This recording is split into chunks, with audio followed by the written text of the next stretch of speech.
Cần Thơ biết.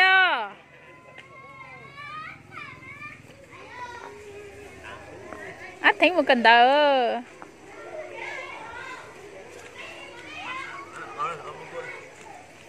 Ôi gió, nên thằng đó, nó là tiếng thằng to. Thế nói thôi.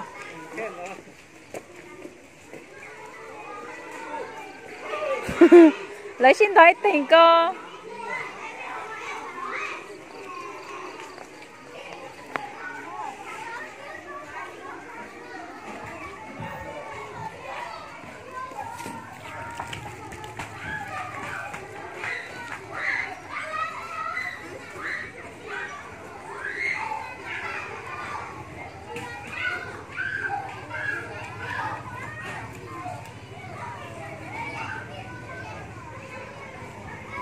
Hôm nay đi muộn gì? Cẩn thận nhá, ngã đấy. Này, sao tự nhiên mấy hôm nay lại đi sớm thế nhở? Đến đây mới có 7 giờ. Em bảo là mấy hôm nay em lại đi sớm quá, đến đây mới có 7 giờ. Em ấy, cứ thế mà phóng đi thôi, chả nhìn giờ giấc gì cả. Thì thế đó, nào quên nhá, đi cùng nhau nhá. Ui, chán thế chứ. Lúc đấy là em đến đây rồi đấy. Không biết. Em vừa cho cô Thỏ, em dạy lớp của cô Thỏ 2 tiết. Trên đây cô Thỏ mới chưa lên.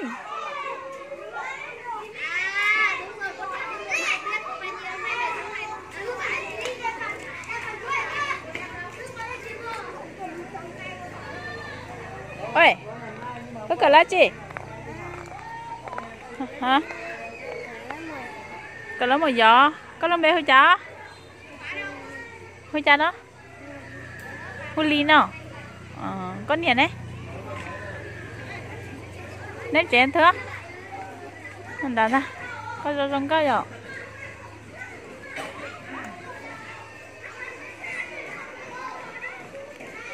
Để nói cho cụ lú chơi hoa lử nó cụ tốt khen đỡ lú giò nó lú giò nó là tới giờ kia cụ tụt chỉ là lú giò thế nè.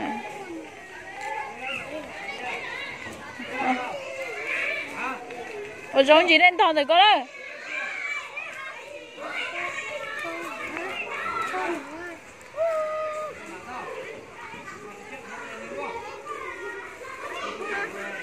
Trời ơi chán thế nhở. Thế lại đi cùng nhau có phải ấy không?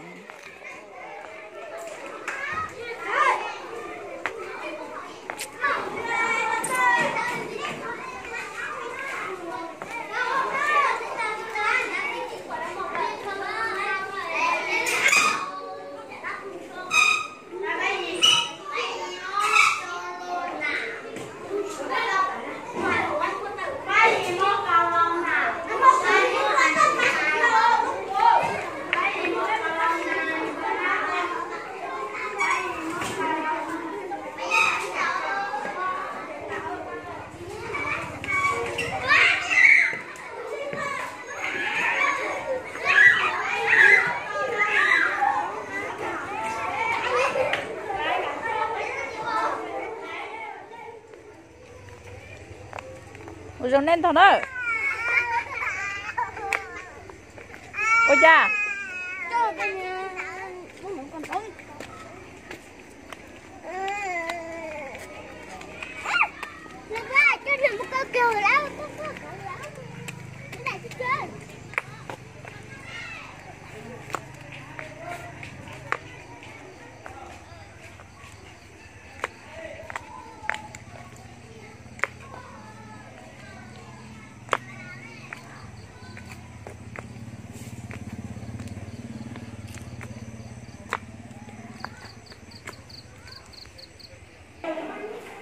Anh có sách toán lớp 2 không? Lớp 1 không? Sách toán lớp 1. Sách toán lớp 1. Cô Đào à?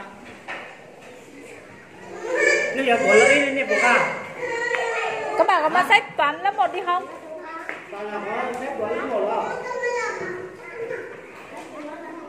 Nhiều nhỉ? Anh à, lớp anh mấy học sinh? 26 à? Đồng ý. Đáng yêu thế nhỉ. Anh này, anh học ở đây này. Anh nhà mình đây rồi. Ôi, cô Đào chưa đi à?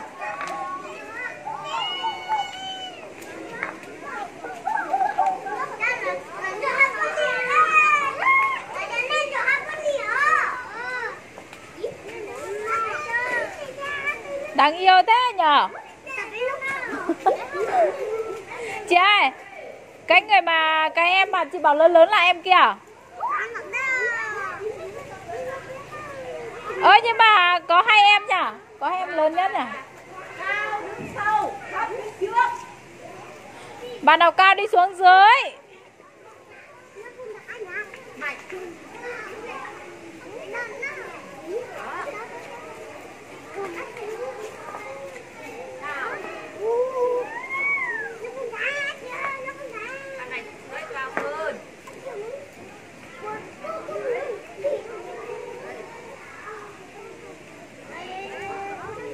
Cắt bớt sang bên kia.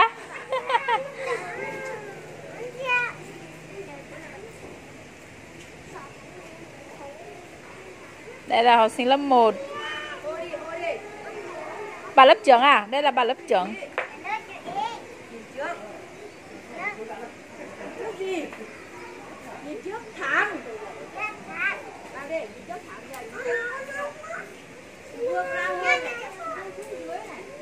Yêu nhà cái thằng đấy à? Trời, con nhà ai à? Nó bị rơi dép rồi kìa. Trời, cô lại còn giấm vào một lần nữa.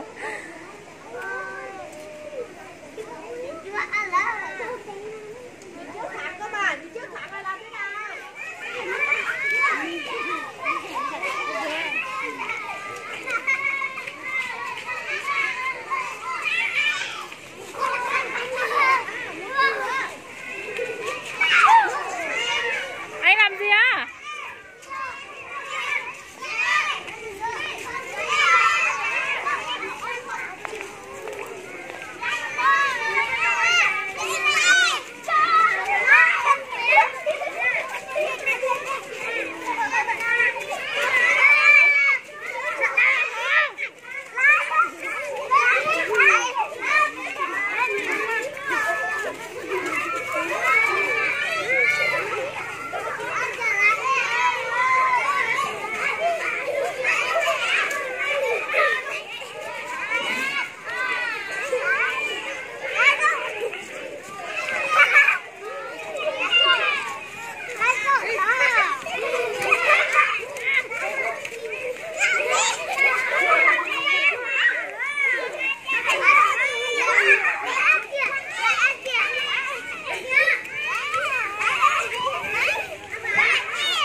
Vương ơi, con giỏi 2 cây. Con này không chả? Lâu tì dế. Ấy có gì đấy? Đấy trẻ tư. Bunda. Nè tay nha tư. Bút tông.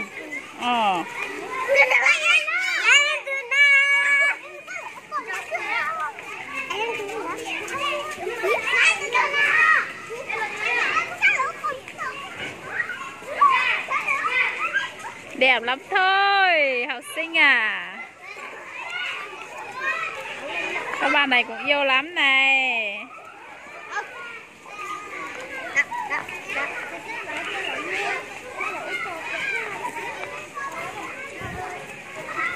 Ôi, không ra ngoài đó đâu nha.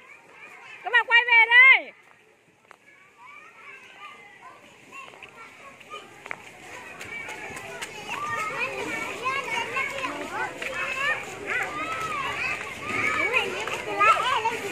Bạn này tên gì? Cháu tên gì? Thao Lan Anh à? Mẹ à? Thao Thị Dính á? À, là bà lớp trưởng của lớp 1 à? À. Rồi, các bạn đi chơi đi.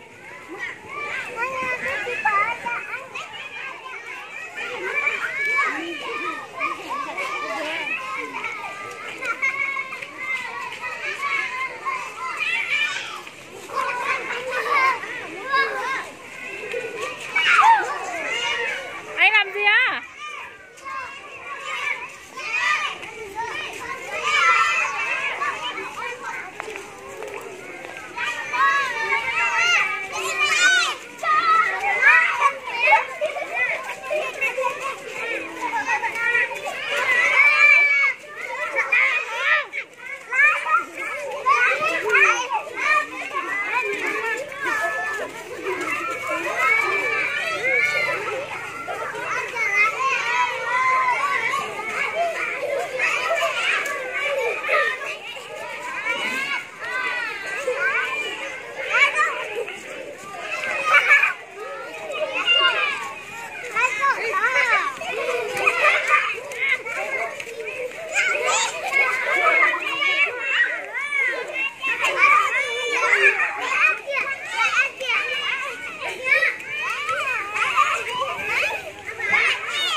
rồi hay coi. Con này không cha. Lâu thì dễ. Đấy có gì đấy? Đấy trẻ tư. Bunda. Nè tay nhau tư. Cái gì bút tông.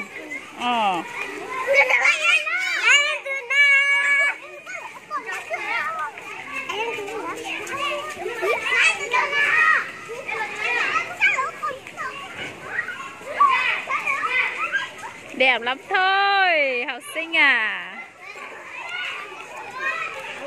Các bạn này cũng yêu lắm này.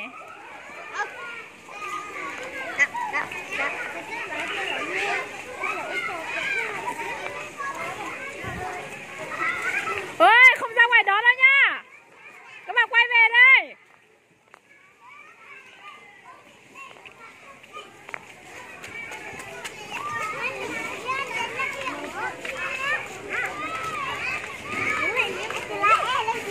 Bạn này tên gì? Cháu tên gì?